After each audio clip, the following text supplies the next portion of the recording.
காது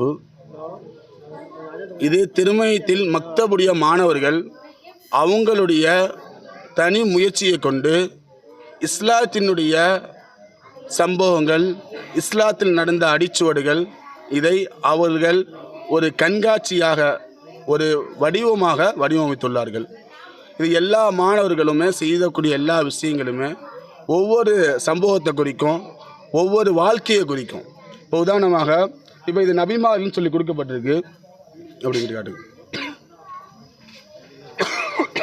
குர்ஆனில் கூறப்பட்ட 25 நபிமார்களுடைய பேர்.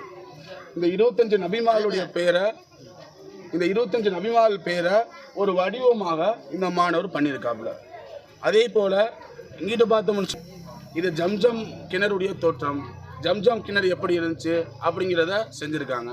இது மாதிரி ஒவ்வொரு மாணவர்களுமே அவங்களுக்கு தோதுவான அழகான முறையில் செய்திருக்காங்க.